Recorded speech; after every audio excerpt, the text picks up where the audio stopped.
The NFL landscape just experienced a seismic shift, and it's sending shockwaves directly through one of the most feared defensive fronts in the league. For months, the status quo was clear. The formula was set. But in the blink of an eye, a single historic contract has shattered the market and turned a routine financial decision into a high-stakes standoff. Something massive has shifted.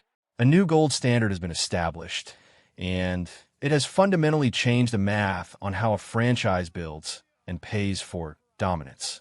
Before we dive into the fallout, smash that subscribe button if you want the fastest NFL updates on the planet. The reality is simple but brutal. The days of bargain bin extensions for elite interior linemen are officially a thing of the past.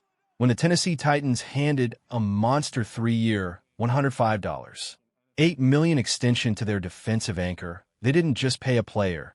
They reset the entire defensive tackle economy. With $100 million in total guarantees and an average annual value of $35.3 million, this deal didn't just eclipse previous benchmarks. It left them in the dust. The previous standard-bearer, Chris Jones, was sitting at $31.8 million per year. That gap isn't just a difference in salary. It's a chasm that every front office in the league is now forced to stare across. For the Philadelphia front office, the timing could not be worse. They have been meticulously building a defensive fortress, a unit designed to stifle opponents and dominate the trenches. But they have been sitting on a looming decision regarding their own star defensive tackle, a player whose ceiling is arguably higher than anyone currently in the game.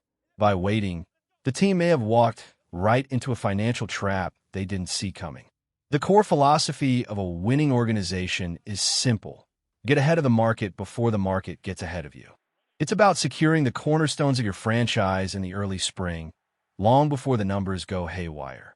Usually, this is the gold standard for how business is handled. But as we push into late June, the landscape has changed. The Titans have dictated the terms, and the cost of keeping a superstar in the fold has skyrocketed overnight. If the goal was to lock in their defensive anchor for the long haul, the price of admission just went up by millions. Every single year. It raises an impossible question. In a modern era where salary caps are climbing, can you actually justify paying 2 interior defensive linemen top-tier quarterback money? It's the kind of dilemma that keeps executives awake at night. You have already committed $78 million to Jordan Davis, cementing him as a cornerstone. Now, you're staring at a situation where adding a similarly massive contract for his counterpart could potentially consume a massive, crippling chunk of your available cap space. How do you construct a championship roster when the heart of your defense commands the same financial commitment as a franchise signal caller? But wait until you hear how the age difference between these two stars is making this negotiation a potential disaster waiting to happen. The story of a negotiation is essentially a tale of 2 different paths. While the newly paid Titan is 28, the standout in Philadelphia is only 25, just beginning to tap into the prime of his career. In the brutal world of NFL contract negotiations, age is the ultimate leverage. His agents aren't just looking at the production on the field. They're looking at the years of dominance that remain. They aren't just looking at what he has done.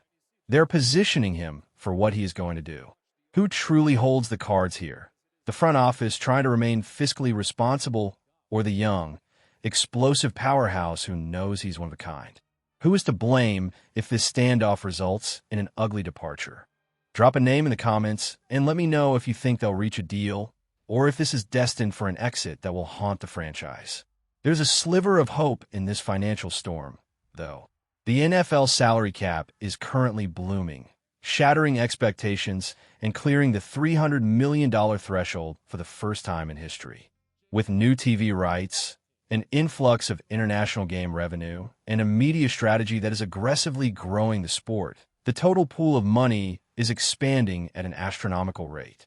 Projections suggest we are moving toward a $400 million cap in the coming years. This gives the team in Philadelphia a path forward, a way to keep the books balanced even as they pay their stars. But just because they can afford it doesn't mean it's the right move for the long-term health of the roster. Think about the impact. We are talking about a player who can take over a game single-handedly. We saw in the playoffs a relentless, suffocating force that turned the tide against top-tier offensive lines. When he was out of the lineup, the unit wasn't just slightly worse, it was fundamentally different. The pressure dropped, the gaps opened up, and the efficiency of the entire defense suffered. That level of influence is rare. It is the kind of force that wins championships. Some will look at the stat sheet and point to the production of others as a reason to hold back on the checkbook.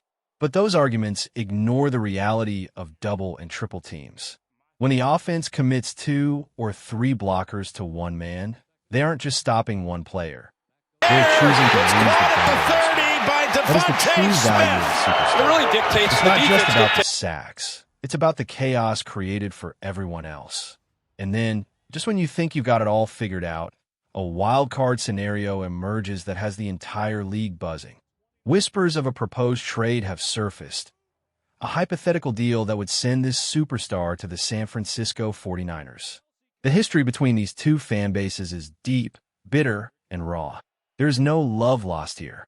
The rivalry is forged in the intensity of playoff losses and the sting of being left out of the big game. To even consider trading a player of this magnitude to a direct conference rival would be an admission that the current team-building strategy has reached a dead end. The proposed return. A bounty of draft capital, 2 first-round picks, and a third-round selection. That is the kind of haul that changes the trajectory of a franchise for a decade. It presents the ultimate fork in the road. Do you pay the premium to keep your core together, knowing it limits your flexibility for years? Or do you take a massive, future-altering return that could refresh the roster and provide long-term stability at the expense of a generational talent? The risk of strengthening a rival is immense, but the risk of losing a centerpiece for nothing or seeing the cap situation implode is perhaps even greater. This is the crossroads. This is where the decisions are made that define an era. Every single move from this point forward will be scrutinized under a microscope. The talent is there. The ambition is clear.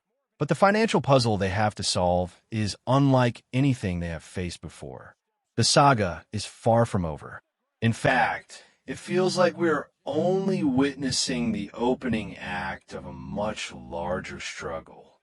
The future of the defense, the structure of the cap, and the identity of the team all hang in the balance. As the summer rolls on, the pressure will only increase. Stay tuned, because this situation is evolving by the hour, and the fallout is guaranteed to leave a mark on the league for years to come.